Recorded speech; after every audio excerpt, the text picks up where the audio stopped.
Two, you're on. Welcome. Welcome to another Ohio University Chillicothe remote event.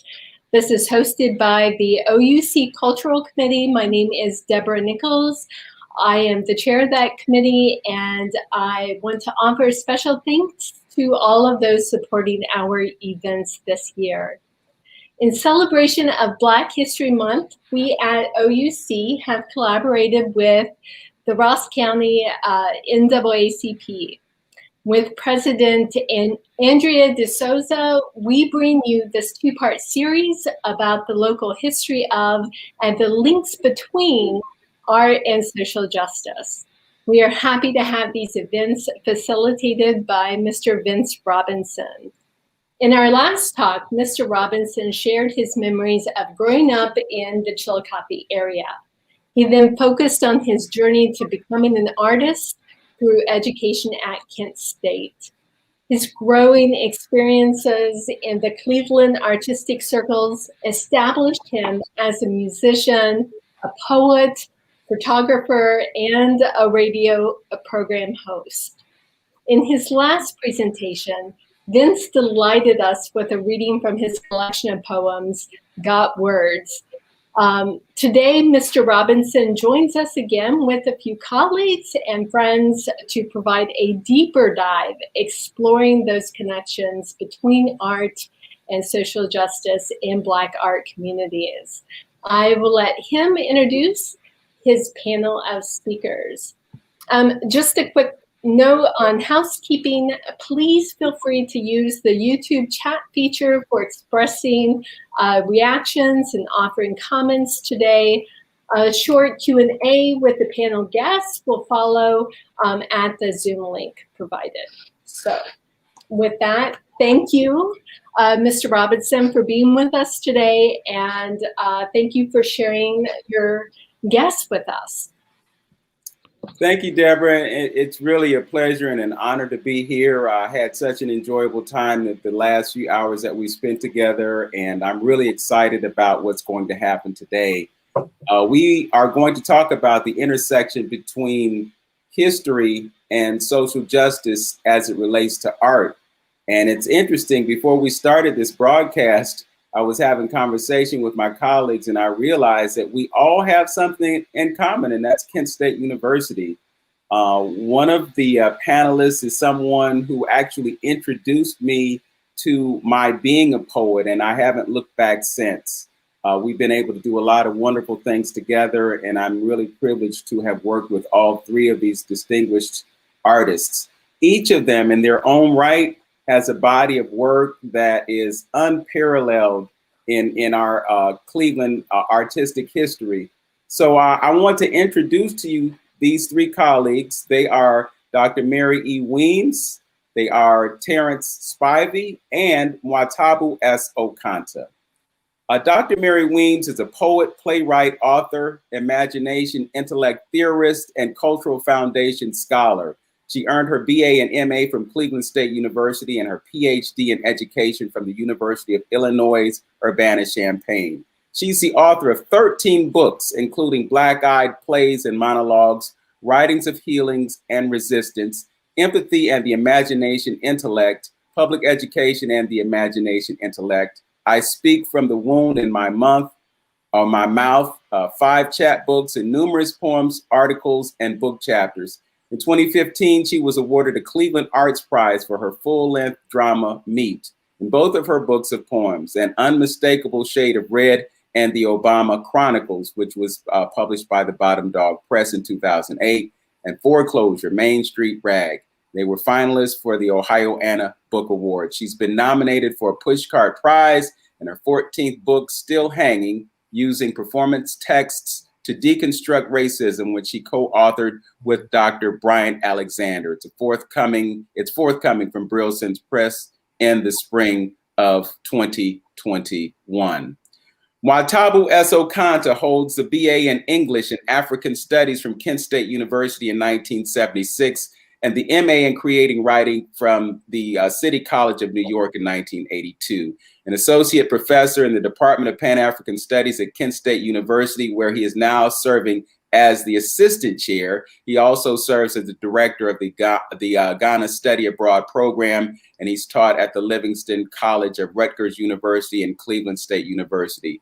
He's the author of several books, including Africa Brass, Collage, Legacy for Martin and Malcolm, Sheikh Anta Diop, Poem for the Living, published as a limited trilingual edition in English, French, and Wolof, Reconnecting Memories, Dreams No Longer Deferred, Muntu Kuntu Energy, New and Selected Poetry, 2013, Gorilla Dread, Poetry for Hearts and Minds, and his work has been anthologized in the company of Russell Atkins in 2015, Cleveland Poetry Scenes, a panorama and anthology in 2008, Gwendolyn Brooks and Working Writers, Beyond the Frontier, African American Poetry for the 21st Century, and Elsewhere. I got to shorten these because there's so much that I could share, but I'm going to move on to Terrence Spivey. He is an artistic director born in Kuntz, Texas, and he joined Kent State University's Theater and Dance Department as an adjunct professor in 2008, becoming a theater director in residence for production by Kent State University's Pan-African Studies Department in 2013. He was selected as a keynote speaker for the United States Institute for Theater Technology's 55th Annual Conference in 2015. In 2016, he left Karamu House and began working as a freelance director, acting instructor, theater lecturer, and career consultant and speech coach. And I'll add to that, that he also embarked upon doing his very first film. So with all of that said, I want to welcome all these amazing people into the room today and greet you. Again, I'm just so honored to share this time with you and to hear the things that you are going to share with us. So when we embarked upon this journey, I thought it would be key for everyone's voice in terms of their art to be heard. So I'm going to invite everyone to share a piece of your work with us, just so that the audience get a taste of your revolutionary product. And since Dr. Mary Weems is the lady, and I believe in letting the ladies go first, I'm going to invite Dr. Weems into the room and invite her to share some of her work, as well as any opening comments that she would like to make. I just want to say that Brother Okantah is somebody I not only respect and love, but he and I have been on this journey of presenting our poetry together for a very long time. It's always good to see you. Terrence, you directed one of my most important plays, Closure, about the foreclosure crisis at Karamu House in 2011. It was an unforgettable experience. I love you, brother. It's good to see you. You too. The piece I would like to share is a poetic monologue, and I wrote it after Dr. Bryant Alexander, my colleague who I co-wrote Still Hanging with, sent me a news report pointing out that on May the 14th of 2018, the local CBS Channel 46 news station shared that a Black woman was found attached to a tree in the parking lot of Walmart. In this piece, I try to step inside her and write what that felt like. It's called Attached. When you dead, you can hear and smell everything. The still air, slight scent of old peaches and magnolias, sound of the click made thousands of miles away to find the CBS News report about where I was found, unknown and unidentified. I'd stopped at Walmart after a long day at work, needed some almond milk and pork rinds, grabbed a 6-pack of soda last minute just in case we'd run out at home.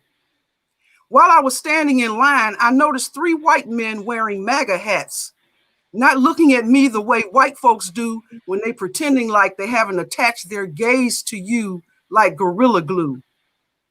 Made me nervous, but I thought, Walmart's got cameras everywhere. Plus, I've been working out. So if I need to run, I can. Cashier handed me my debit card, noted I was almost down to my last $10. I'd been through her line 1,000 times, so didn't mind. Thanked her, looked around, no MAGA hats, started breathing. Relieved, I stepped outside to walk to my car. I almost made it. Scanned the close to dark lot before I opened the front door, put my purse on the driver's seat, turned to open the back, and 3 MAGA hats popped up like the Three Stooges at the beginning of a movie. One put his hand over my mouth, the other grabbed me around the waist, the third snatched my feet off the ground. I tried to fight, but they had me trapped like a hog about to be slaughtered. I could smell the almost summer breeze. It felt warm and welcoming, like I was getting ready to sit down in my yard for some sweet tea. Instead, they took me to the way in the back east end of the lot where a stand of trees lined the fence, put a knotted rope around my neck, called me a nigger bitch, tied the other end to a thick branch, and dropped me. Dead people can't tell time, but it felt like a while before 2 white police officers approached with their guns drawn, like I was in front of them, standing on ground, alive and dangerous. I hear them talking. Well, I'll be damned, Jim. Not another one. You're over me. What'll we report on this one? Shit, I don't know, Hunter. With all this shit already going on down here, we can't say lynched. Hell, we can't even say rope. You got that right, so what do we say? Whatever it is, I'm with you. Okay, how about this? Unidentified black female found at 8:03 p.m. in the east end of the Southfield Walmart. She appears to be dead and is attached to a tree. What you think, Hunter? Sounds okie dokie to me, sir. Let's call the body bag people and get the hell out of here. Time for dinner. Amazing. You know, one of the things that I like about your work, Mary, is that it always gives you a certain sense of authentic experience. It's like you're sitting there as an observer to whatever you're describing. The plays have been wonderful. I'm recalling the piece that you did at Larchmere Arts, you know, and how real it was to the folks that were there. As you were doing your presentation, there were actually tears flowing in the room. And, you know, that's just a testimony of your ability to reach folks. So thanks for that. Thank you. We're going to move on to our brother Okantah. Since we have 2 folks who are in the theater world, we're going to go to the poet now. So, brother Okantah. Wow, I should be used to following my sister poet. Wow. Poetry is how we see. Poetry is how we be. I want to do a piece called Cruelty. This was inspired by a drawing called Cruelty from an artist called John Carlson. Hands up, don't shoot. A new call from a new generation. I can't breathe. In this country, Black lives have never really mattered. American history is what it is. From slave auctions to Black Wall Street, from East St. Louis to Ferguson, from Jasper to San Juan, broken lives and recycled lies. Why? Things change while things stay the same. Toxic fear is the menace that is never far away. It festers up close, personal. It imprisons our minds, have to wake up to stay woke. Spiritual sickness is the real dis-ease. no compassion, no joy, no soul, no love. Cruelty is as cruelty does. Cruelty is alive. Cruelty is old. Wow. Okay. Mm-hmm. Another very powerful piece. You know, you have inspired me to write a lot of poems over the years, and just reflecting as I do often about the time that we spent together. And I've told this story many times, but I just remember being a student in your class and you using that word that resonated with me. And the word was implications. And you had me reading and newspapers and Newsweek magazine and U.S. News and World Report and watching Face the Nation and Meet the Press and all those other shows that I never really had an interest in. So I thank you for waking me up.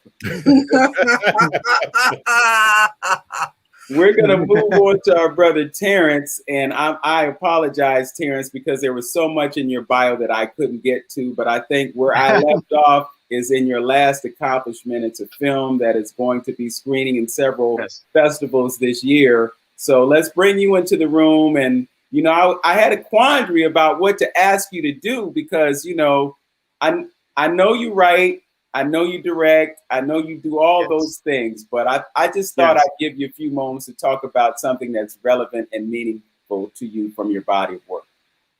Thank you. Well, first of all, it's an honor, Dr. Okantah, Dr. Weems. Mary, I think Closure was your first play, wasn't it? We did it Caramel. First play I had produced at Caramel, yes. First play with Diane McIntyre, yes. That's what we put on. But it's an honor to be here on the panel with you all. And of course, Vince, I'm glad that you asked me to just talk about the most recent project I'm working on, because I couldn't follow any poets right now. I won't be able, you know. So yes, I am very excited. A piece that compelled me to after the George Floyd incident, a piece called "Resurrection of the Last Black Man" in 0846. And it's based on a 1933 tragic hanging and burning of David Gregory in my hometown, Coons, Texas. So it's last year, November, December, it hit 2 film festivals. It's a film short. And it got best honorable mention, best sound, best music, because I use Mahalia Jackson music and underscore the film. And just now, running now as until the 21st, it's now running virtually at the San Francisco Indie Fest right now in the short film category, and also at the prestigious Toronto Black Film Festival. All right, it's running there at the moment. And I was so excited to see the wonderful promo trailer that Toronto did, and I saw the film pop up between all the other scenes of other films. And I was like so excited. As of 2 days ago, I just got news that it's also part of the Cannes Film Festival, Short Film Fest they have, and that's going to be in March. All right. So I'm very excited about that. I'm excited more so because it's different. It's not moving pictures. Jennifer Hearn, photographer I met at Shore Coaches Center 2 years ago when I was associate director. We got together and put the piece together, and she said, I can't edit moving pictures. She said, Terrence, so you know about the French film La Jetée? I said, yes, I'm very aware of the 1960 film. It's done, it's a 20-minute film done through images. And so we decided to go that direction, use historical images, historical, past, present, and we're using Michael May, as some of y'all know Michael May. I've directed work. I was about to say Michael Oldman. I should have already heard that. But wonderful playwright. But the wonderful actor Michael May, who I worked with at Caramel, he's narrating. I don't even want to say narration. It's a monologue. He's monologuing through the eyes of David Gregory on what happened to him in 1933, on how he got burned and how he took his heart out and nailed it to a tree and cut out his genitals and that kind of thing. So, and also 3 other actresses in it. Well, 2 one actor, Janine Gaskin She's the voice of the mother of David Gregory, and Sharon Fox is the imagery of the mother, and a young Carter Miller, who's Sharon Fox's great nephew. He plays young David Gregory. So I'm very excited. We're looking for some further development of maybe a full-length documentary in the future. And I'm looking to go to my hometown, Kuntz, and do some more research. Okay, so this work that you've done describes something that happened years ago. And the context of our conversation today has to deal with history. So obviously you're dealing with something that's historical. Mary, Yes. You went back and you dealt with something that was historical to you or something that you related to historically. What I'd like to get to first of all is where those two things meet: history, art, and social justice, because there's a theme that is woven through all the things that we talk about, you know. And as I sit here during Black History Month and just reflect on the roles that we have played as artists, you know, Brother Okantah mentioned it last week when we did a program for a group of folks who are into literacy in Akron. He was talking about the role of the griot. And that really resonated with me, especially when he got to the point of making that the griot was the one who was spared when war came. So there had to be a value to the story being told.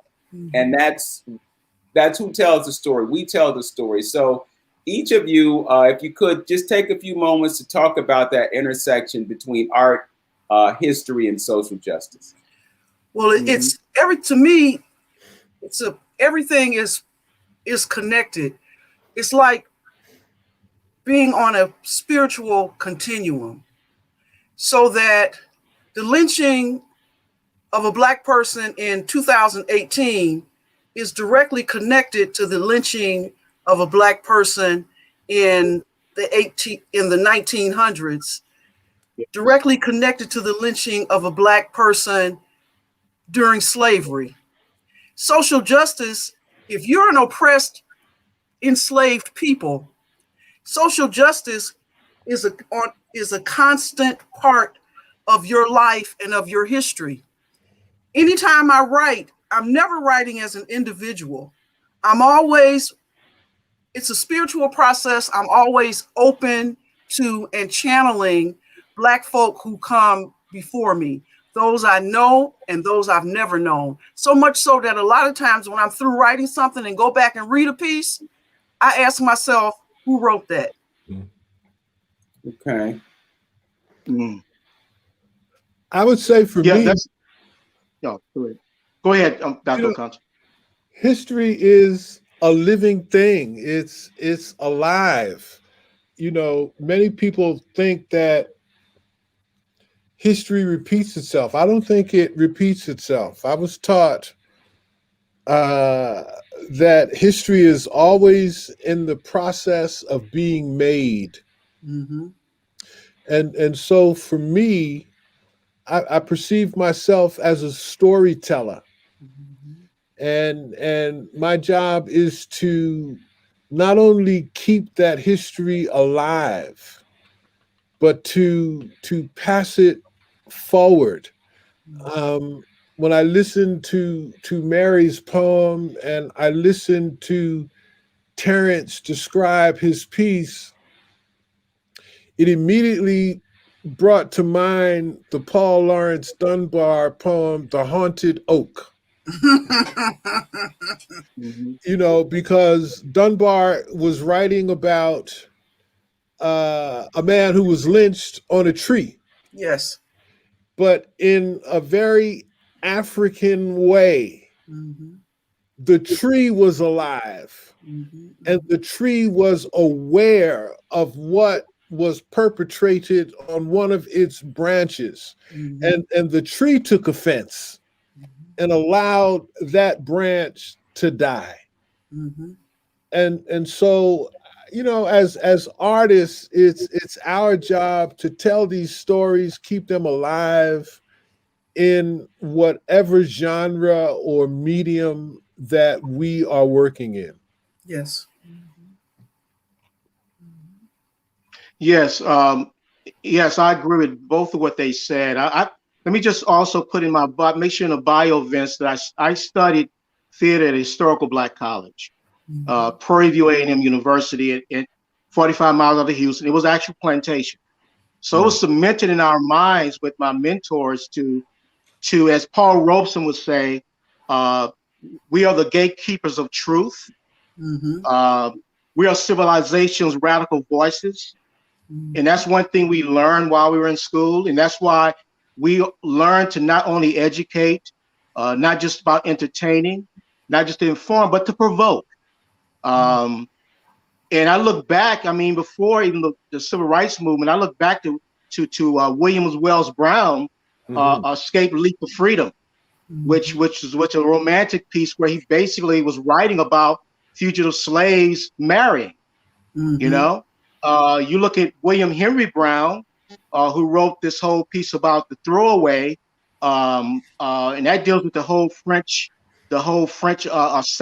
settlers and English settlers with the Caribbean War.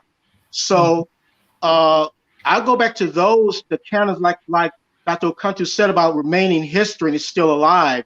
I'll go back to the days now of African Grove Theater, when you see the African Theater Company, the first Black theater company in the country, to do works that was reflecting Shakespeare, but also doing works that was reflecting their own. And moving up to American Negro Theater, you know, where Ruby Dee and Ozzie Davis and all of them did pieces that was beyond, right in the YMCA basement in Harlem.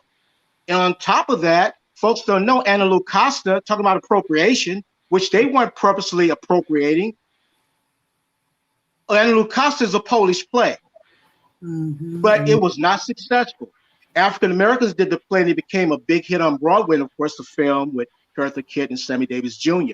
So there's a lot of history back there with appropriation and social justice. And then we move up now to the whole thing of civil rights movement. And the civil rights movement got into the whole 1965 when Malcolm X, of course, was assassinated. Amir Baraka, you know, AKA Leroy Jones, this man decided to leave the village and go uptown to Harlem and created the Black Arts Movement, which started reflecting on what was going on in society. So that art intersecting social justice, he realized, and we realize now, a lot of people are suffering in silence. And that's what caused me to also, since I love Karamu, to start, I found myself working more and doing pieces that still with social justice. I was working with Miss Samaria Rice. She talked about why no one here is speaking out about Tamir. And by me doing that play, it was a catharsis to be able to do the work, which Mary Weems, by the way, one of her works was part of it too, to be able to exercise and get that out the way and allow people to have some kind of talk back and discussions to talk and say, hey, what did go down between the perception of who was wrong and who was right? So this whole thing with let me just say that I was fortunate to be, within the past 3 or 4 years, 4 of my mentors have passed. A couple of weeks ago, C. Lee Turner was my biggest mentor at Prairie View, the prolific playwright Ted Shine, Camille Billups, who, you know, was well respected in New York, and a couple of others, James Hatch, who wrote books on Black theater. They've all passed. So it's my job, because as Richard Morris, who I worked with at Karamu, he said that we always had to, he said, you know what, art, particularly theater, is a hand-me-down job. It's who comes on, you pass it and pay it forward. And I find myself now as a depository, individual depository, in all art forms as a depository. And we need to find ways of keeping it preserved, particularly Black theater history, which I'm a huge advocate of. We must find ways to keep it preserved, particularly with the social justice, and make sure it's not lost. I want to add something to the conversation. Yesterday, I watched Nina Simone's documentary, and it reminded me of the price we pay for speaking out, for writing about for putting our bodies on the line in order to say, no, this injustice, this racism, this violence is wrong. When Nina Simone wrote and sang the song Mississippi Goddamn, which was about the lynching of Black folk, Mississippi being the #1 state in the country for lynching Black people, she was blackballed here to the point that she had to leave in order to make a living and go to Europe. You know, we poets, she was whitelisted. Thank you. Yes. I stand corrected. Yes. But I also discovered something I didn't know about her, which is that, like my late daughter, she was bipolar. Mm-hmm. And so I think about how she stood up and said things that a lot of Black folk were thinking, but afraid to say, and the price she paid. Mm-hmm. I want to follow up and based on something that Terrence brought up as he was describing his work with Samari Rice, and ask about, well, first of all, I like to ask about what woke you up. When did it happen for you when you decided that you had a voice that you could use to instigate or to provoke change? And then I also want you to talk about the role of the artist beyond just telling the story. You know, we talked about the griot and the role of the griot, but when you have a talk back and you engage with an audience about what they saw, you know, it goes beyond just telling the story, and it goes to having an impact on the lives of people who've just experienced what you created. So could you talk about when it was that you realized that you had a voice that could make a difference, and talk about the role of the artist beyond just telling the story? Well, from the time I was a child, Mama was always slapping me in the mouth. It was usually because I was saying some shit I had no business saying. But I wrote my first poem when I was 13, and I always believed I had a voice. In terms of the social justice part, when Dr. King was assassinated in 1968, I was just starting high school. And that's when the more radical part of me took off, and I started writing work that really specifically spoke out against racism, for justice. I was not on the peaceful side. I was more with Malcolm X and the Black Panthers. So I started reading more radical work, writing more radical work, and opening my mouth in a more specific and organized way. My awakening, looking back on it, came in stages. I didn't write when I was a child, but I remember I was 12 years old when Malcolm X was assassinated. And I lived in a blue-collar, middle-class neighborhood in New Jersey. Mm-hmm. My father was the only one on the street who would talk to the brothers that would come through the neighborhood selling the Muhammad Speaks. And I just remember when news that Malcolm had been assassinated came across the television screen, I remember my father's silence. It was a loud silence. Because my father was one of those Black men. He was a World War II vet, part of the Red Ball Express. He never would have joined the Nation of Islam, but Malcolm was his man. Malcolm gave voice to what I now know he and other men and other people were feeling. Mm-hmm. Like Mary, I was in high school. I was 15 when Martin Luther King was assassinated. Mm-hmm. And at 15, I'm a little older and more aware of what's going on. And that began to radicalize me, if we're going to use that term. Mm-hmm. April 5th, 1968 was the first time I consciously refused to say the Pledge of Allegiance. Mm-hmm. I ran track. That's how I ended up at Kent State. I was recruited by the track team. Mm-hmm. But in 1968, that fall at the Mexico City Olympics, and that's what my hoodie is. All right. And because I ran track, we knew who Tommy Smith was. We knew who John Carlos was. We knew that Black athletes were considering boycotting the Olympics or staging some kind of protest over the admission of South Africa and Rhodesia to the Olympics. Mm-hmm. And so that further radicalized me. And then when I went off to Kent State in 1970, it would be at Kent State that I found my voice. Because it's interesting, that same fall, 1968, I got an F in an English class because I refused to write poetry. And poetry for me at that time was alien. The stuff we were exposed to in schools, like, what the hell is this? Mm-hmm. And I just refused to do it.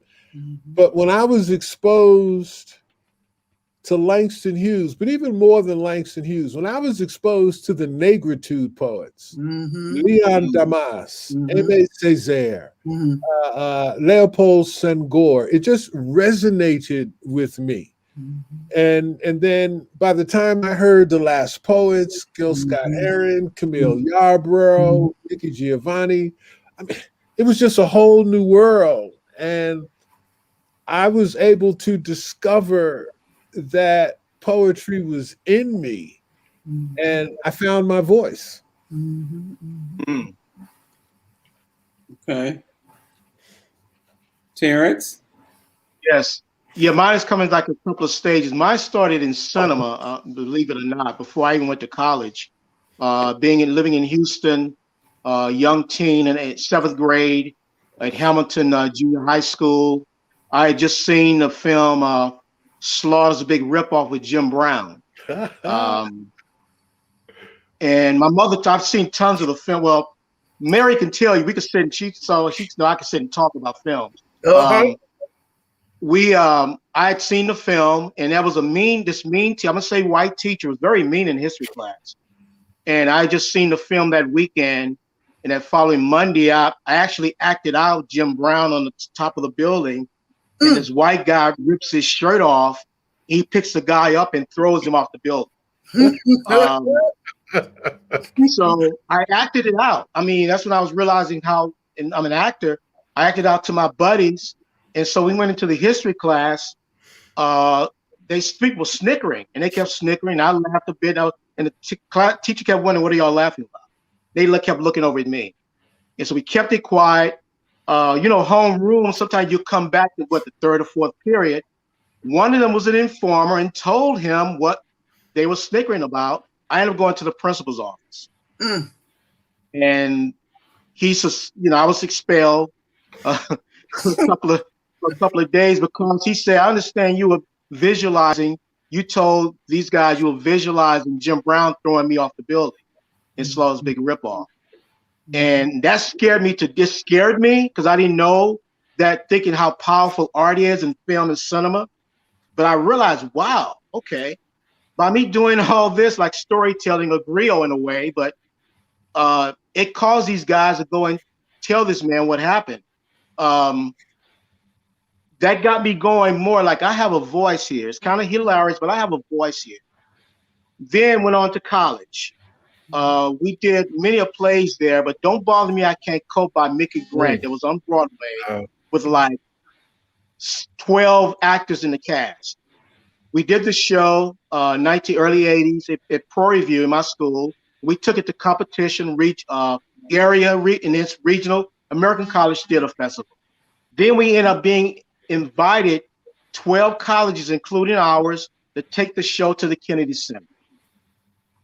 Took it to the Kennedy Center, and it was a write-up before we got there. A big write-up said 90% white audience coming to see this Black play with 30 Black students on the stage, chanting Czechoslovakia, boomity boom, Yugoslavia, boomity boom. I'm like, whoa. We had a standing ovation after intermission. I mean, right before intermission after the last first act of the show. Standing ovations. 3 performances, standing ovations. That's when it really hit me that I had a voice. Now the last time it really hit me was a Caramel. It was a youth theater play called Body and Soul, written by this lady from Boston about human trafficking amongst teens. We had auditions. We felt like we need to get maybe students from CSU or somewhere to play these parts. Monologues are very rough. And so we wrote disclaimers, and a lot of kids from Cleveland School of Arts came, and they said, we want to do this. And their parents said they can do it. We told them the nature of the play. We did the play. Talking about talkbacks. One of the students, now mind you, we have done about 2 seasons so far of plays and talkbacks. This is my 3rd season. We decided to have a talkback for this play. One of the students in the play from CSA, she was sitting down with the rest of her cast, and they started talking about human trafficking. And her mother stood up, and she was crying. She said, my oldest sister was part of this. The minute she said that, I looked over to the young girl, lady. Her mouth was like this. I'm like, that told me that was the first time hearing this. And the rest of the cast, after the talkback was over, everybody in the audience, in the arena theater, 100-seat theater, everybody walked out. The mother went and hugged her daughter, the cast, and the people who came to see the show. It was a huge circle of hugging. Vince, Dr. Okantah, Dr. Weems, that really hit me, and the youth and the innocence of that too hit me so much. Like, whoa, this is beyond me as a director. It's beyond me as a theater. This is like a call for action. That's what hit me. And I was thinking about all the time it took for me to understand what my mentor from Prairie View was telling me, but I have to provoke and to inform, and how we're important. We're custodians of the arts. And it's important, as Dr. Weems said, putting yourself out there. And I felt like I looked back not only for the Black Arts Movement, I also looked at the Free Southern Theater. That was a 3-year touring that went into the South and having tomatoes and bricks thrown at them, going to rural areas that Blacks who couldn't afford to see plays. And by the way, one of the co-founders of the Free Southern Theater was Gilbert Moses, a Caramel alum, who was also married to Denise Nicholas and Dee Dee Bridgewater. But just that there just hit me so much. So that's what got me going and taking chances and wanting to put certain plays up at Caramel, was that body and soul. So I must continue to do my job. It's not about ticket sales. It's not about, you want to make money, but it's not about making money. It's about creating truth and reality on stage. And as Akira Kurosawa once said, as an artist, we should not avert ourselves from the truth. That's it. So that's what got me going there. When you talked about that mother-daughter moment during that play or during the talkback, it kind of made me think about the whole idea of essential versus non-essential. And one thing that I've always thought about, particularly within the past year or so, is the artist as an essential. Could you talk about the artist as an essential worker, if you want to use that term, versus being devalued as being non-essential in today's landscape? Well, that's interesting for me. I often tell my students, and they kind of look at me when I say this, that I am a poet disguised as a college professor. And, and I had to figure out, and I had help once I went into the tenure track, because I go, I work at a research university, we have to do research. And so it forced me to write prose, to come out of poetry and write in another genre. And oftentimes my subject matter was writing about the need for artists in all of our modes, that artists should also be at the table when we're talking about community development. Yes. When we're talking about how are we going to reclaim our communities, how are we going to put these shattered lives back together, and so artists indeed are essential, because we can bring people together that don't even want to be together. That's right. Yes. Okay. Right. And I remember doing a performance with the Cavani String Quartet. We were in Wilmington, North Carolina. And we do this piece for Martin Luther King. And this was stunning for me, because when the quartet when I was first approached, it was like, are you guys really sure that you want me to do this with you? Because it's because I know the kind of work that I do. And they were insistent, because most of the places where we perform, the audiences are predominantly white. Yes.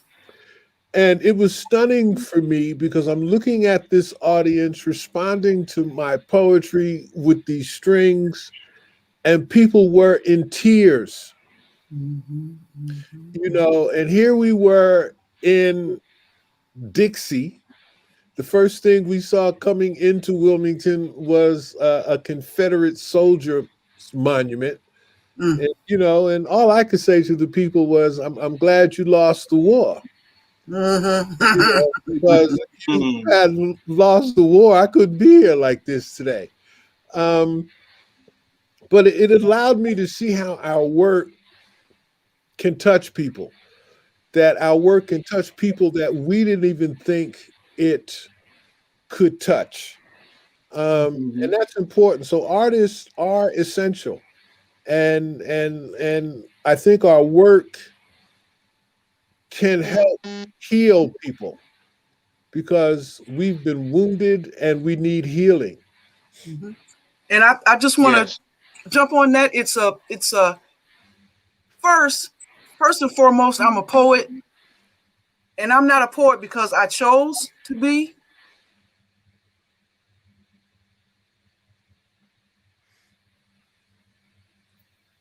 Okay.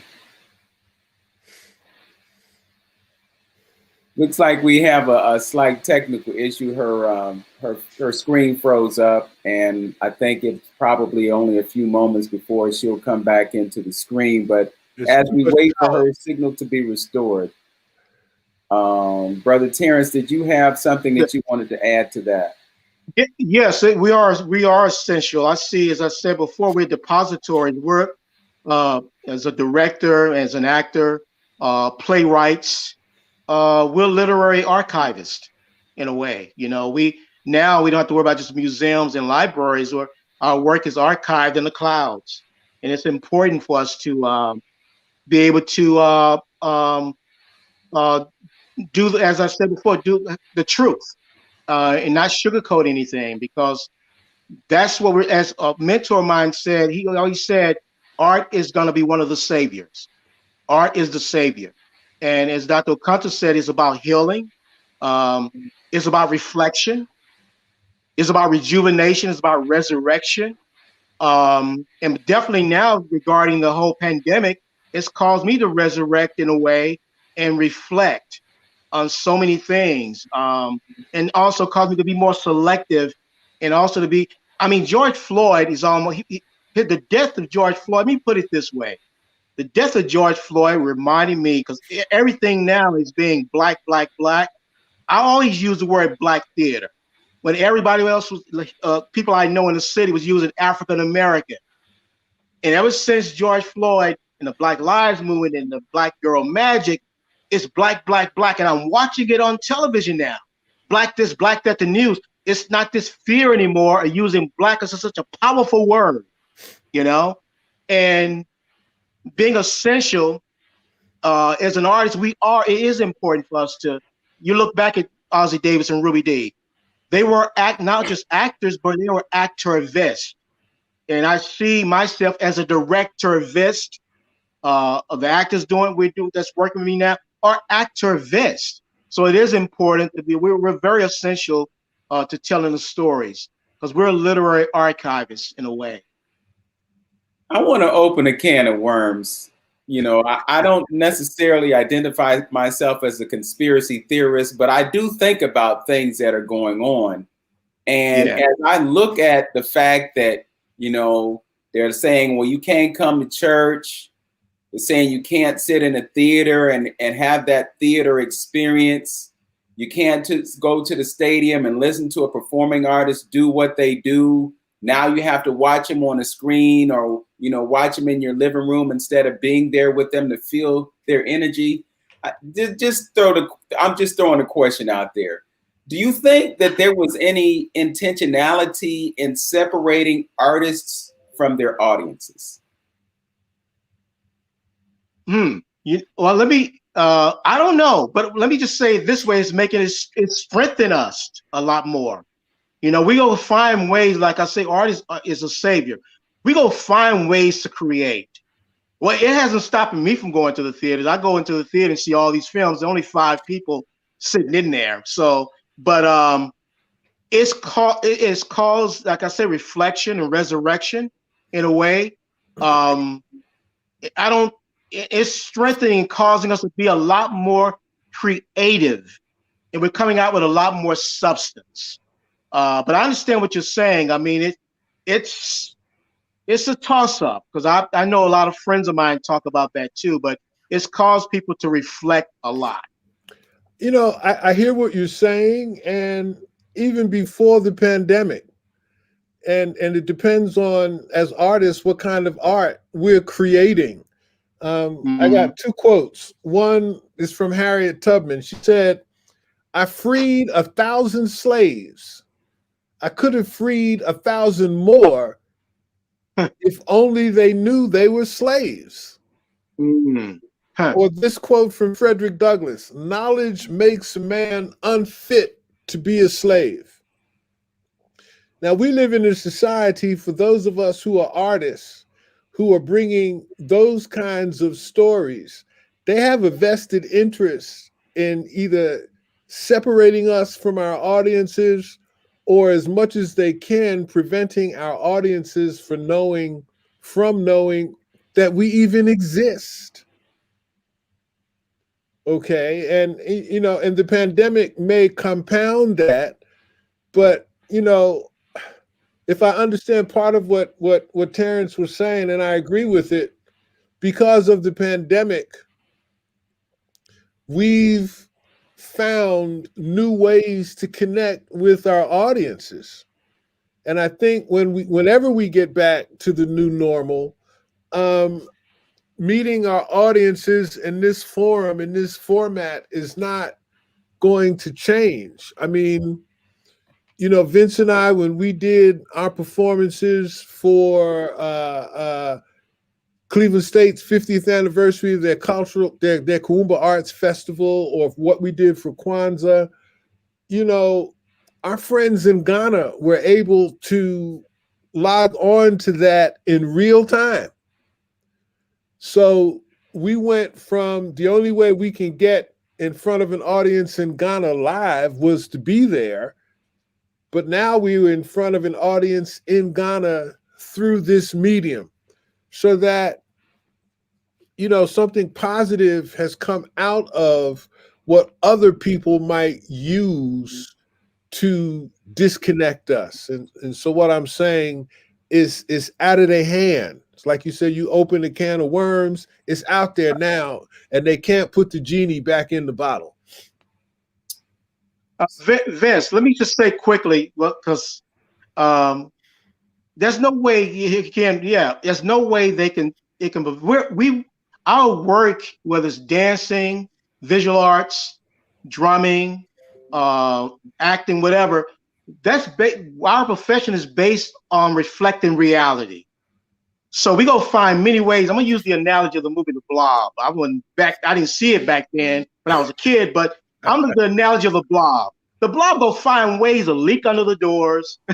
Mhm. Just go find ways to creep up in the ceiling. So we're artists. We go find ways to creep out somewhere and reflect what's going on. So we're like that. What's that Jello pudding? Whatever that. What is that? That little shapes we have to have as kids. What is that? Remember we were talking not the slinky. What is that? Oh. That putty. Anybody remember? Maybe I'm talking about my age now. Silly putty.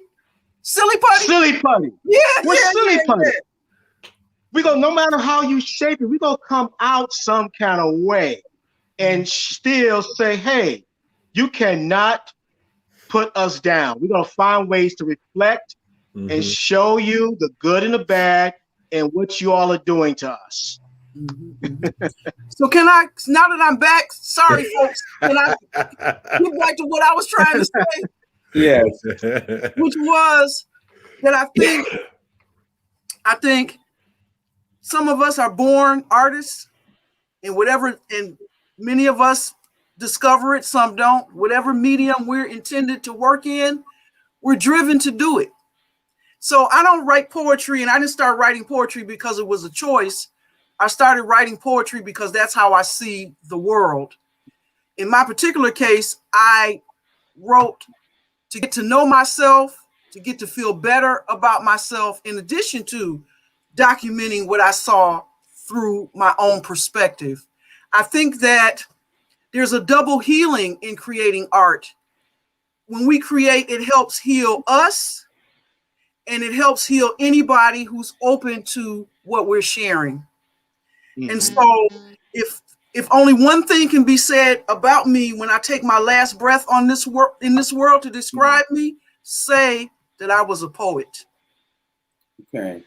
While you were gone, we were talking about the possibility that there was intentionality in separating artists from their audiences. And what Brother Terrence and Brother Mwatabu brought into the conversation was, what it did was it resulted in us making lemonade from the lemons that we've been given and finding new ways to connect with our audiences. But I want to ask you the question as well.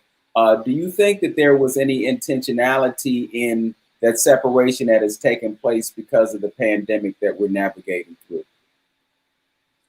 Oh, without question. And always. I mean, I think about Basquiat and how during his time, it was Warhol and the white boys that were popular. He was doing this amazing work, but at that time, the art critics determined whether or not your shit was good. If they said it was good, you can make money. If they didn't, you couldn't. So while Basquiat, who painted almost constantly, was taking help from well-to-do white folk who would allow him to stay in their homes while he painted and then accept his work as rent, Warhol was becoming famous and getting paid and making all kind of money for, Campbell's soup cans. So I think fast forward to the pandemic, the last thing the powerful want to see is folk like us creating work that expresses what's happening to Black folk during the pandemic. That's not what they want to see. And yes, there is an effort to intentionally stop us from being able to bring it out there. And there always has been. Okay. We are getting a few questions in the chat. And since this is a fluid production, I'd like to ask a question that comes from Deborah Nichols. And as I do this, I just want to shout out Ohio University for making this possible for us today. And also thank the NAACP. And specifically, I want to thank my sister because it was her suggestion that led to this happening. So My sister is a president down there, and she is carrying on the legacy of my father, Robert J. Robinson Sr., who served in the capacity of president for 19 years. So I'm giving my sister big ups for the work that she's doing, and thanks to her for making the suggestion. Deborah asks, are young people afraid of becoming artists today, possibly because of economic concerns, or are they adapting artistically in new ways? I think it's both and. You know, when you get into the arts, so many people will try to talk you out of it. My father and my mother, they both worked in factories for over 30 years. And when I came home from college talking about I wanted to write poetry, I wanted to be a writer, a poet. My father said to me, "Boy, can you make money with that shit?" That's right. That's right. And yeah. So all around you, people will try to talk you out of it. But I think for most of us, it's a calling. It's Yes. something that's born in us. Yes. It's something that we don't know how not to do it. And when I'm around young people in various schools of the arts, I see that same enthusiasm in them. And when they relate to us, it allows them to see that, yes, this is something that you can do. This is something that you can make a living at it. And we do it not because we get paid. That's right. We do it because it's what we have to do. Mm-hmm, mm-hmm. But at the same time, we like getting paid now because it is what we do. It's not a hobby.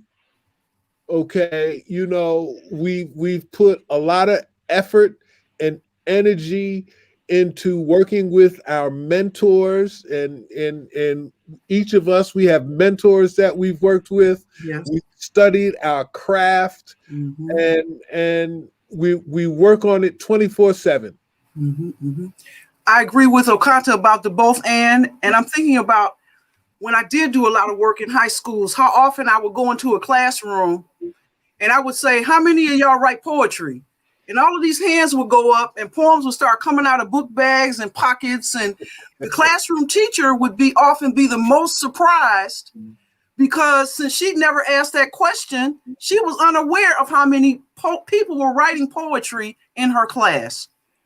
When I was coming up, same thing as Okantah. I don't know where I would be now had someone said to me, writing poetry and doing that kind of stuff, that's nice for a hobby, but what are you going to do to make a living? When I got a job with Chevrolet Motor Division in their zone sales office, people always thought I worked in the factory, which is cool, but I never did. My family thought I had made it. And when I told them 12 years and 11 months later that I was not taking the job transfer to Detroit, but taking the buyout to go back to school, everybody to a person thought I had lost my mind. Right. What they didn't realize, though, was that had been 12 years and 11 months of some of the most miserable times for my spirit in my life, because I was doing nothing with the gifts that the Creator had given me. And even though my next job was working for $6.50 an hour, I was so happy, I've never looked back. So there is a both and. And when I encounter young people who have talent, I encourage as many of them as possible to go for the art. Find a way to make a living at what you love, because I'm living proof. I was making my age at 32.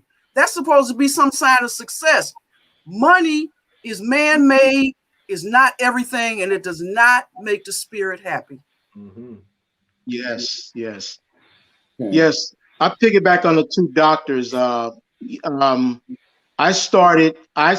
didn't know even though it's a hobby. I just loved what I was doing at the time in junior high school during the Cedar program back in the 70s in Houston, at this church, summer camps. We were doing The Hobbit, and during the summer we were getting paid while learning what we love to do. But I saw it as a hobby. until I was about to graduate. Then my mentor, who ended up recruiting me and a couple others from Houston to Prairie View, C. Lee Turner, he came by with some applications. He said, look, you want to see this as a profession. I'm like, huh? Because my concern is I wanted to go to Hollywood. But I just seen Pam Grier in a movie, So I wanted to go to Hollywood. I wanted to be an actor. I wanted to be an actor after seeing Roots and seeing all these black folks on Roots, and then seeing Pam Grier and Jim Brown and Fred Williamson, being lucky with her. I want to be an actor. So, movie actor. So I was dreaming to go to Hollywood and not even thinking about how much I'll get paid. Finally, I was recruited to Prairie View. It was my first year. This acting book that went from Greek theater, from Roman theater, all the way up to the contemporary theater. I saw a picture of Ron O'Neal. It was one page. It had a picture of Ron O'Neal, and it says, I was saying it Karamu, because I wasn't knowing how to spell Karamu at the time. Actually, I found out later that's the actual spelling. Karamu is the actual spelling. I found out later. Karamu. But it says Karamu House alumna Ron O'Neal as Othello. And there was this actress playing Desdemona sitting next to him. And I looked at the book. I was in my class. I said, oh, my teacher said, what's this guy's Superfly? What is he doing a play? He's on a play? This guy playing Superfly. He's Superfly. What is he? And so he's an actor. He was an actor first, Terrence, like that. Those remaining 3 years that caused me to get more serious and passionate in theater. He said it's not about the pay. You have to learn to be passionate. It's not about the pay. It's about the passion. My mentor told us that. The minute after that, graduating, going to New York, is learning and being around other people I learned about. Because they're walking the streets. I recognized some of them of these legends. I mean, Arthur French, I got a chance. He was a co-founding member of the Negro Ensemble. I'm like, Arthur French, and I'm sitting around these guys, learning more stuff that's not even between the books, the pages of the books of acting, learning from them up in McDonald's at 2 a.m. on 42nd Street, talking about the arts, So after that, leaving from there, coming to Karamu, and everybody say, hey, I want you to mentor me. I said, the minute you want me to mentor you, 2 people came to Karamu one day and said, I want you to mentor me. Somebody had just graduated from high school. They want to go to LA, get an agent. You get an agent for me. I'm like, I don't even know you. So I said, here's some books right here. I gave him a book on African American theater. I gave him a book on Amir Baraka. I said, read these first and then we'll talk. I did not see them again. Because they didn't want to put the commitment in. That's what a lot of them today are not. They don't want to put the commitment, because I have a lot to do with some of the rap music and all that, which I love.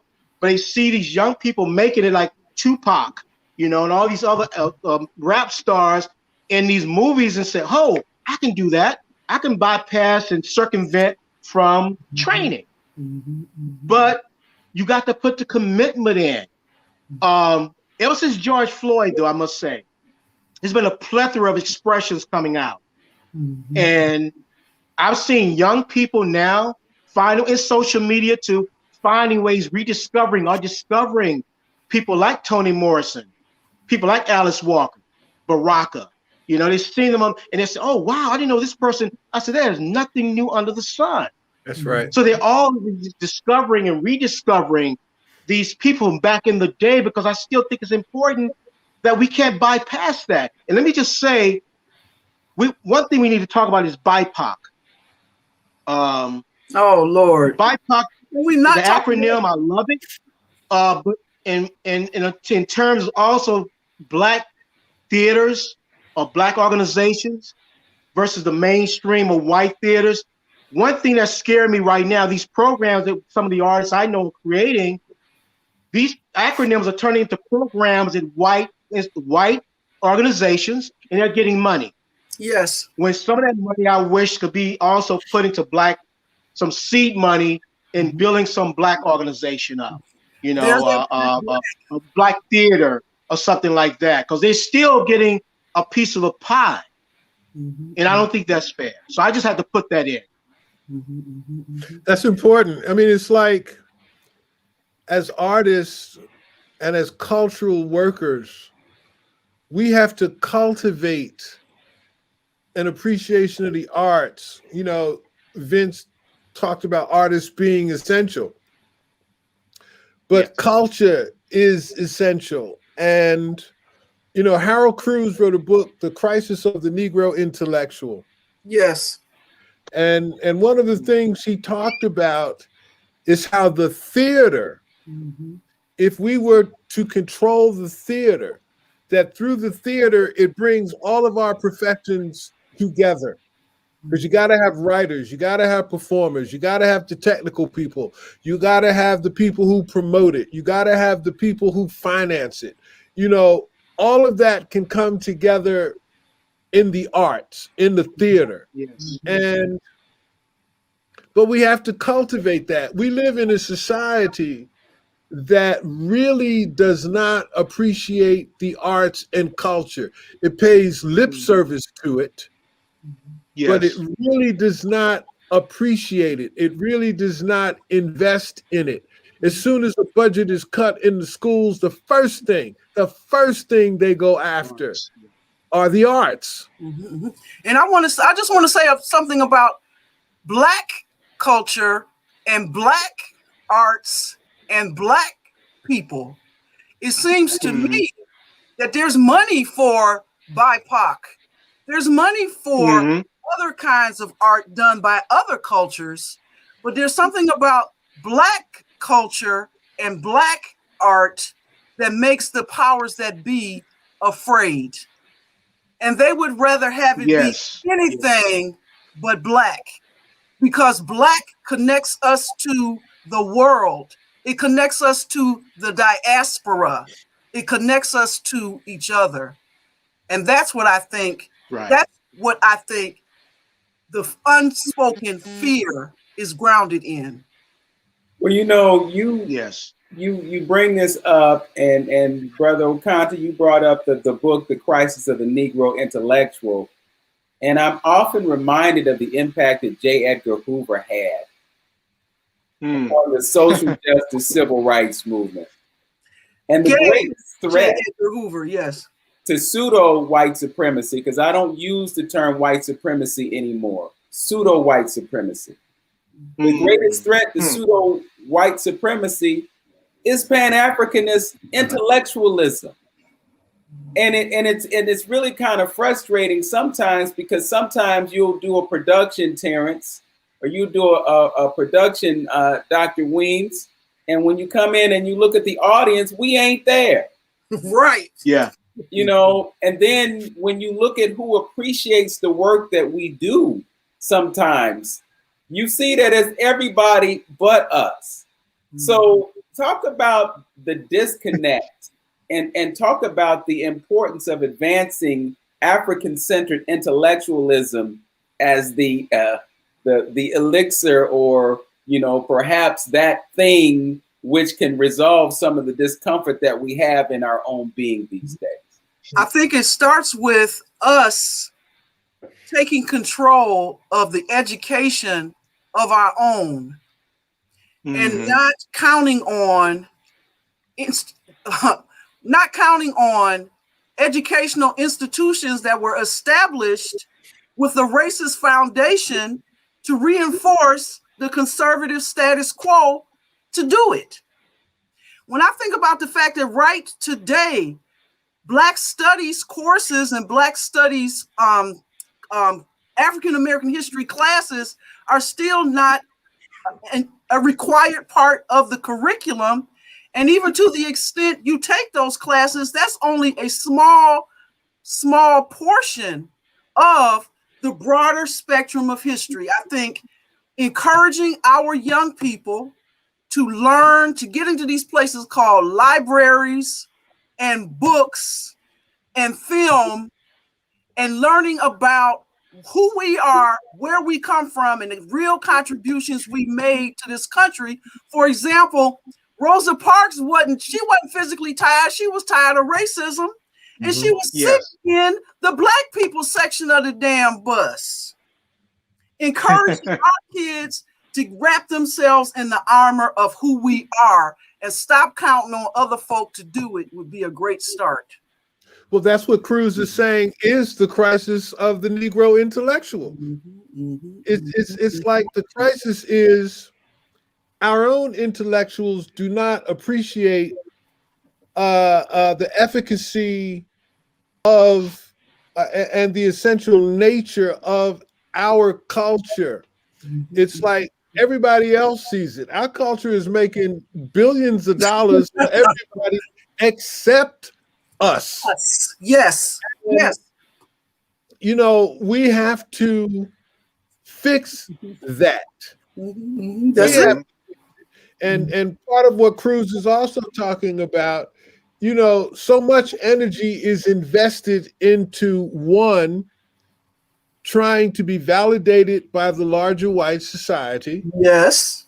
Two, not only to be validated, but to be accepted into it. Yes. And acceptance is often the criteria for acceptance is to be accepted on their terms. Yes. Yes. You know, as opposed to creating something for ourselves. Yes. You know, people get upset with me. For example, I used to love to play baseball. I'm sitting here looking at a picture of Roberto Clemente, Willie Mays, and Hank Aaron. You know, three of my heroes growing up. But my father used to point out to me that people put all of this attention on Jackie Robinson, integrate Major League Baseball. Nobody really talks about Black people had a baseball league that we owned. We were the owners. We were the players. Yes. We were the managers. We were the general managers. We attracted so many people to the Negro League All-Star games that they could lease a Comiskey Park. They could lease a Yankee Stadium. So Ranch Rickey understood that all of these Black folk are coming out here to see these games. If I have a player on my team, they'll come to my stadium and make me rich. Yes, that's right. Yep. And so we lost something, and we didn't even lose it. We gave it up. Yes. Yes. To become a part of something else. Yes. So that tension is still very much a part. You know, when I have students who tell me they want to be teachers, I suggest to them that's fine, but you know, you need to think about creating a school. Yes. Don't come to me and complain to me about what you didn't get in your public school education. Yes. Because it's true. But how do we correct that? We have to create schools so that we can determine the curriculum, so that we can determine the textbooks. You know, when Catholic people create schools, nobody accuses them of anything. No. A lot of our young people go to Catholic schools. When we create a school, it's like you'd have thought, as my father would say, it was who struck John, you know? Well, you know, well, remember coming out of slavery, the first thing Black people did was create their own schools. Even though they had to pay, when they paid taxes, most of the taxes went to what white folks needed. They raised extra money in order to support their own schools. And as poor as those schools may have been, our kids were learning. And guess what?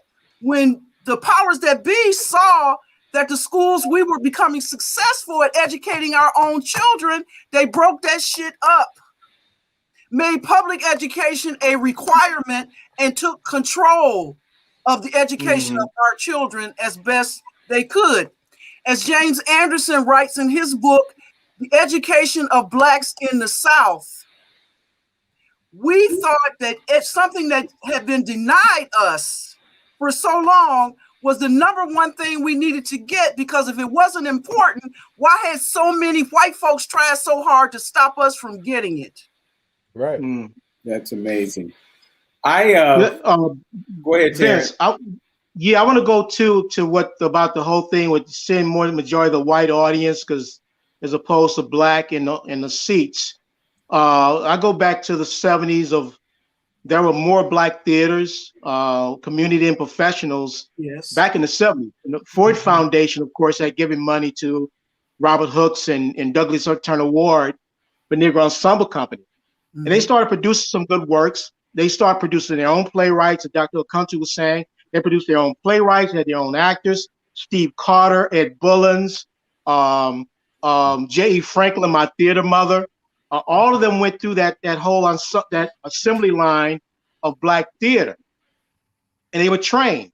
And some of the works from the Negro Ensemble Company, we're talking about before theaters became regional per se, the term regional theater, or LORT, League of Residential Theaters, that the Playhouse and Goodman Theater, and all of them before they were even a big thing. Arena Stage of DC was the first regional theater to send something to Broadway. It was a Great White Hope back in the 60s. So Negro Ensemble Company was producing and bringing a lot of people in. That was the Wiz on Broadway. That was Yours Who Shot the Box of God. And that was, of course, Don't Bother That Can't Cope. Guess who were the ones that was pushing the audience, who was filling those seats up? And guess who were the ones saved the Wiz? It was churches by the busloads. Yes. Churches were the ones really the impact of the audience at that time during the 70s. Black plays, like in Negro Ensemble Company, was going to Broadway. The last black play to come from a black theater, you talk about this whole FUBU thing, from a black theater, black cast, to win a Pulitzer Prize. That was 39 years ago, a soldier's play. Directly from a black theater. After that, it's been more plays coming from the mainstream, which is okay. But it reminds me of black colleges back in the day, when you had people like a Jerry Rice or Walter Payton, who come from these black colleges, but the minute these other colleges see this high quality product, the minute you see the high quality of actors and playwrights, all these other theaters start breaking things down and making things like very difficult, as Dr. Weems said earlier, putting things in place like unions. And a lot of black theaters couldn't afford that. They couldn't pass a fire code. So they broke a lot of them down. So a lot of black theaters went under. So it caused a lot of actors to start going to these mainstream theaters. And on top of that, it broke down families. Because in terms of, we don't know how to go to a theater and be quiet. It's not there anymore. It's not there anymore. Families take their kids to see a play and to be inspired. It's not there anymore. You know, and to see us up there on the stage. So the whole breakdown has a lot to do with a lot of theaters. You can go around the corner and see a play in New York. You can't do that anymore. Negro Ensemble Company has gone down. It's coming back up now. New Federal Theater just celebrated its 50th anniversary. That's the only one still moving in New York. There's only one black theater in every city, and that makes a difference too. When you got 5 or 6 mainstream theaters in that city. And that's what brings the audience in. The minute you see that, and the churches too, bringing them in, that makes a difference in terms of why is there less blacks in the audience here. That brings us back to Cruz's point. You know, here we are in the second decade of the 21st century. Yes. We have people, we have millionaires. Yes, we do. Yes. We have entrepreneurs. Yep. And Cruz's point is that they have a responsibility to support the arts and culture. Another thing that came to mind when Vince, we talk about audiences. In my own career, sometimes I didn't get any kind of real attention from Black folk until they saw me getting attention from white audiences. It's the truth. Yes. That's yeah, true. Yeah. That's And true. and That's and true. when they saw me getting attention from white audiences, Yeah. that somehow said to Black folk that I was safe, that Yes. the things that Yes. I was talking about, if white people were willing to pay me and to bring me so that they could hear me, then that made me safe for Black folk. And so Right. sometimes with this stuff we got to be strategic. I say to my students, everybody Black not your friend, and everybody white not the enemy. That's right. It's true. That's right. True. There are some white people who have supported me over the years. Yes. Without that support, I would not have gotten to where I've managed to get in this Absolutely world. true. Absolutely true. Right. That's true. Okay. That's true. That's true. I got to do a real quick commercial. We've had a pretty consistent audience as we've been on, and we were going to migrate over to Zoom for a Q&A, but as opposed to going through that, I would like to invite anyone who has a question to just drop your question in the chat. You can drop your question in the chat on YouTube or Facebook, and I'll be able to get to those questions and ask the questions. We've been on for almost an hour and a half, and I don't want to keep these folks too long, but I do definitely want to leverage this opportunity to give you a chance to ask questions if you might have them. And again, I have to shout out Ohio University Chillicothe for making this happen, and also the Ross County chapter of the N.A.A.C.P. I have another question from Deborah Nichols. She wants to know what small regional campuses like OUC can do to encourage more students to take the artistic leap. Bring in artists to encourage them, to work with them and encourage them. Okay.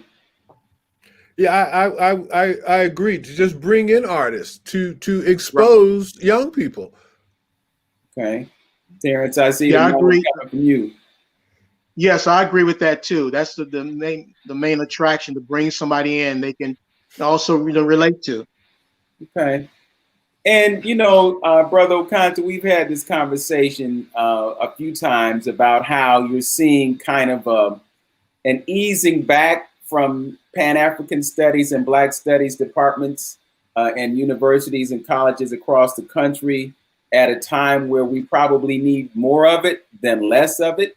I think, you being in the department that you're in and having all kinds of students come into your classroom, getting an understanding of history that they haven't gotten before. Can you talk about the importance of this type of an education, not just for us, but for everyone?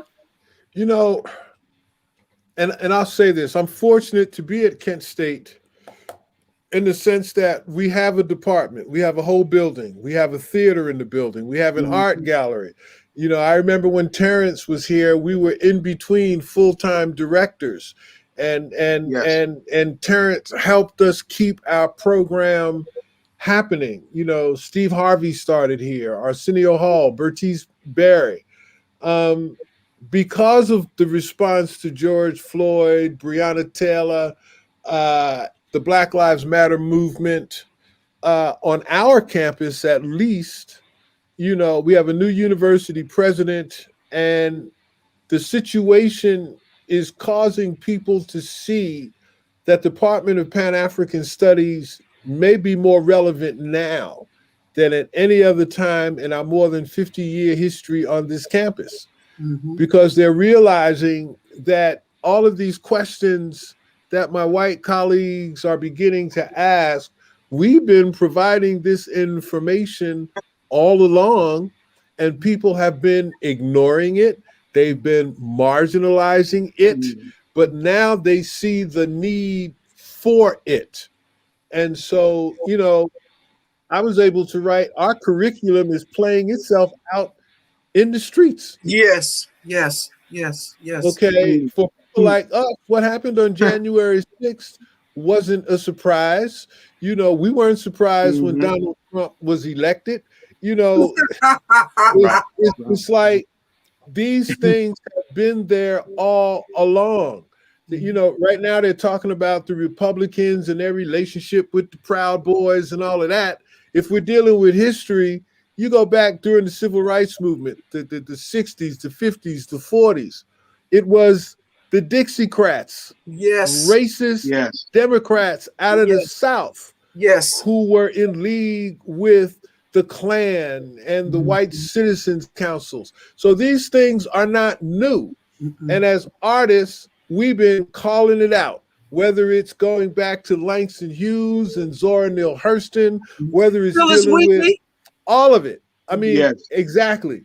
And so the movement really got started for us in 1619 when our ancestors first placed their feet on these shores. And we've been dealing with it ever since. And I want to jump in and say, in terms of Black studies, Pan-African studies, etc., departments in universities all over this country, funding has always been an issue. Always. Didn't just start. Always. Yeah. Okay. So Vince. Oh, go ahead. No, go ahead. I was just going to jump on with Dr. Okantah when he mentioned about it was a wonderful experience. They brought me there to Kent State, and I must say, because he said earlier when somebody, I think when they asked you to come, you made a comment, so you sure you want me here? Are you sure you want me to talk?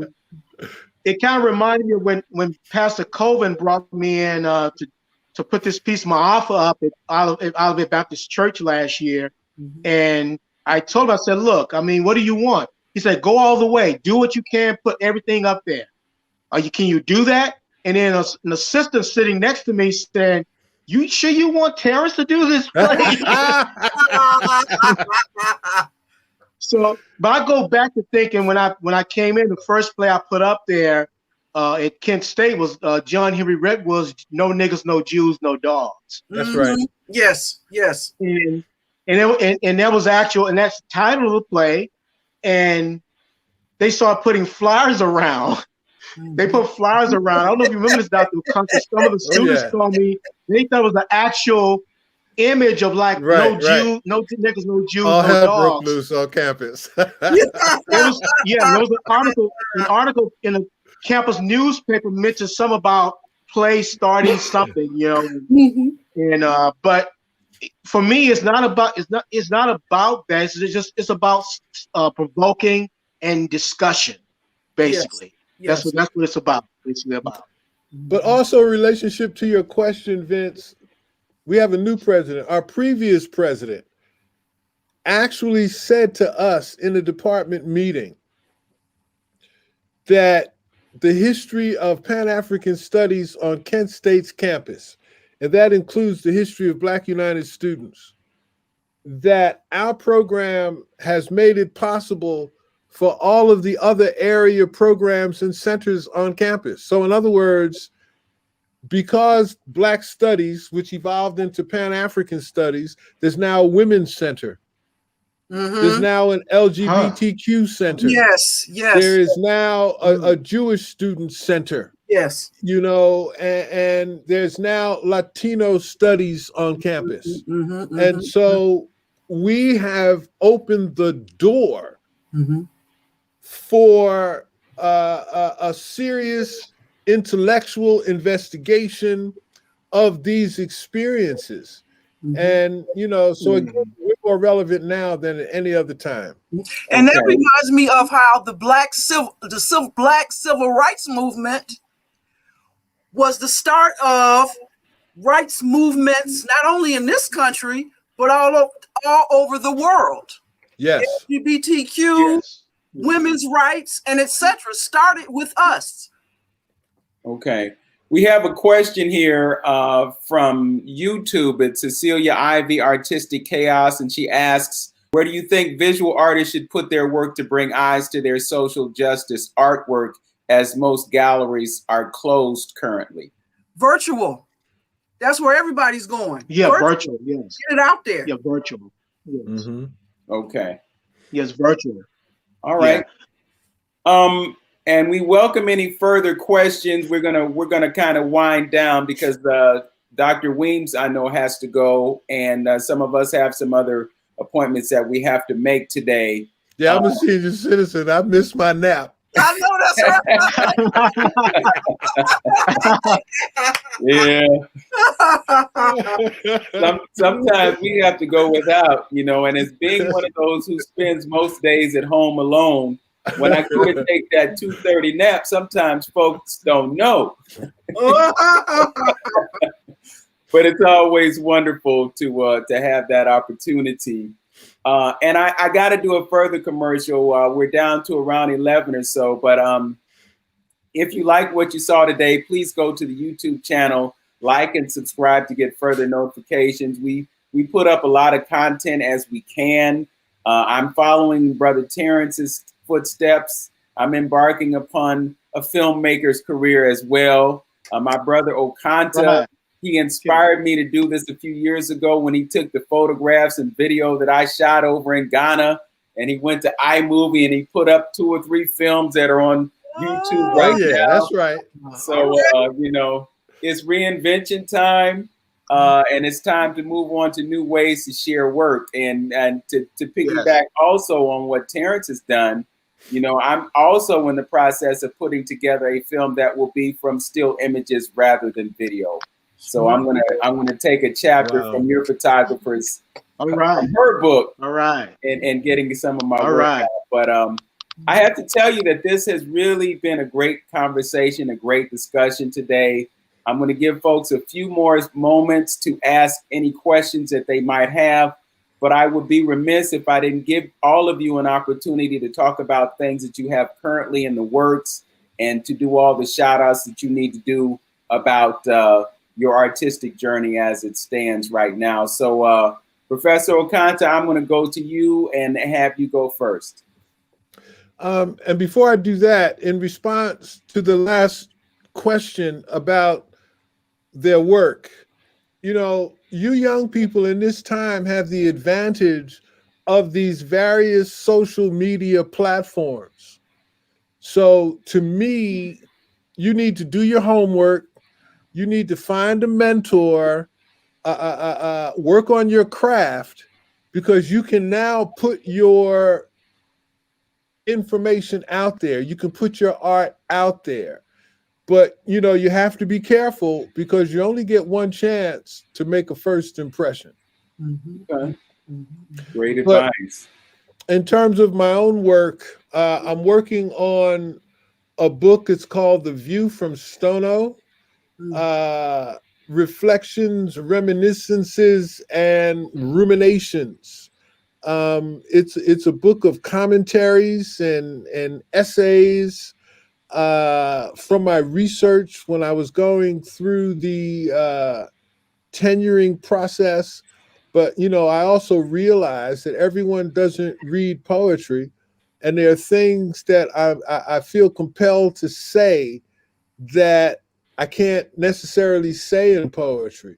And so I had to expand my own writing and start to deal with prose.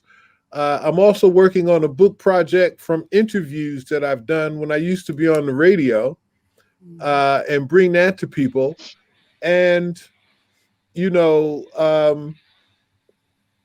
I had one piece, an epic poem that I wrote that was produced for the theater. And I would love to get back at that. So maybe I have to talk to you about that, Terrence. Okay. Vince has actually composed some music for it. Vince and Terrence, I think Ismail Douglas, who also composed some music for it. And it was, you mentioned the New Federal Theater. Years ago, when I was commissioned to write this piece, it was Woody King who talked to me about taking it to the theater. And what he said to me was, you concentrate on writing it, then find a theater person and get out of their way. Amen. Amen. All right. How about you, Mary? So I was just published in the African American Review for the second time in my career, a poem that I wrote about my husband called Love. in the fall 2020 issue. I'm a member of the Obama's Playwrights Gym, and on Sunday, March the 7th, beginning at 7 o'clock, it'll be live streamed and Zoomed, a piece called Intervals. Intervals is a series of monologues by myself and my other gym mates. You have to register for it. You can either go to the Obama face page, my website, www.maryweems.org, and the monologue that I have in the piece is called Primary Care. It's about a COVID-19 nurse in a COVID ward, directed by Christopher Johnson and starring Christine Howie. And the last thing I want to mention is I'm also working on the next book with my colleague Brian Alexander, and it will be about spirit writing. Okay. All right, Terrence. Yes. One project, well, there's two, but one of them, I'm not the writer, but there's a book coming out soon, another year, that's been in the making for 2-3 years. This lady author had gotten in touch with me based on some reference of stuff. I forgot the gentleman's name, who lives here in Cleveland. She's writing a book on 4 Black theaters throughout the country. She wrote a book years ago in a Penumbra Theater in Minneapolis. So she got in touch with me, and I'm one of the 4 because I was artistic director of Caramel. So this book is going to deal with these 4 Black specific theaters, including Caramel. So they interviewed me during my time at Caramel, and pictures and the struggles and the successes and everything. So that's going to be coming out by next year on this book. It's going to be used in schools and in the libraries and stuff like that. After that, right now, also I'm in the making of as a matter of fact, I think September of this 2021, I've been asked to direct a piece called Live at Ferguson, part of this festival called Broadway Bound Theater Fest off Broadway in New York, and that's set for September. And so it was pushed back. This is about the 4th time. So hopefully I'll be using, they want me to use New York actors. I'm hoping to use some actors here too to be part of the play. But it's a very exciting piece called Live at Ferguson, exclamation point. And it's going to be at Broadway Bound Theater Fest in New York. I just want to say, I want to honor right now, because I know we got to go, I want to honor those mentors of mine who have gone, who passed away. Celie Turner of Prairie View, who passed away a month ago. Ted Shine, prolific playwright. His works were done in Negro Ensemble. He was the dean of theater at Prairie View. Camille Billups, the well-respected visual artist, documentary filmmaker, and Jim Hatch, and also Owen Dotson, the famous poet. Oh wow! Who wrote the book? Who I got a chance to meet, but who also wrote the book Powerful Long Ladder back in the 1940s. That my theater company is named after him. It's named after his book, Powerful Long Ladder. So I just want to give a shout out to them and my family and friends back home in Texas right now. Okay. Can I add one more thing? Yes. Can I add one more thing, Vince? Okay. My piece, Black Woman Gets Slapped in an Elevator, is a finalist for the Downtown Urban Arts Festival in New York. I was interviewed by Reg E. Gaines and the coordinator on February the 11th. Please keep your fingers crossed that my piece is selected for a full production. Yes. In April. Wonderful, wonderful. And one last shout out to Vince. Vince and I performed together. And so another project is for us to finally get into a studio so we can record what we do. Okay, yeah, all right. Well, my brother, I was in a recording studio last Friday, and I spoke to a young lady who was very capable of recording us. So I think I need to drag that Nord Stage 2 keyboard in there so that we can do what we do. Yes. Brother Terrence spoke of his mentors, and I would be remiss if I didn't recognize two giants from Kent State University. That will be Dr. Edward W. Crosby, who has transitioned, and Dr. E. Timothy Moore, who transitioned a week before he did. They're going to have services for both of them this week, and I think we'll be involved on one level or another. I'll be doing a virtual recording of Lift Every Voice and Sing from the studio, but I just wanted to take this time to honor and recognize those two giants. You know, Dr. Crosby's son, Kofi Kemet, has given credit to Dr. Crosby and others at Kent State University for birthing Black History Month. It started with Carter G. Woodson, but it actually evolved from a week to a month. And students on the campus of Kent State University had a voice, and they had a role in that. So I want to acknowledge them and their interaction with Dr. Crosby and others at the university, including the president of the university at that time, for making that happen.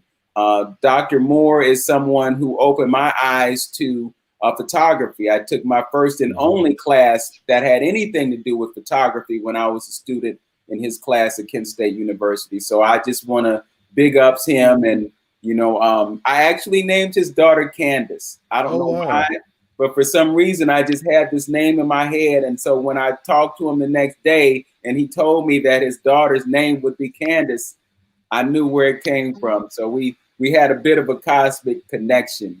At this point, I also want to once again thank Ohio University Chillicothe for making this happen, and the Ross County N.A.A.C.P. This was a very significant thing for them. They wanted to do some outreach. They wanted to make it relevant, and they made contact with me, and I made contact with three very reputable, credible people to bring what we brought today. So I want to thank each and every one of you for joining me.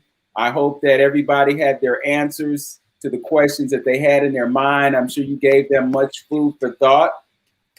And with that, any parting words from anyone on the panel? I just love y'all. Miss y'all. Only thing that would have made this better, to do it in person. That's right. Yeah. That's right. Bring us back when it's safe. Right. That's right. Y'all take care now. Okay. Peace and blessings, everyone. Bye-bye. Okay. Take care. Bye-bye.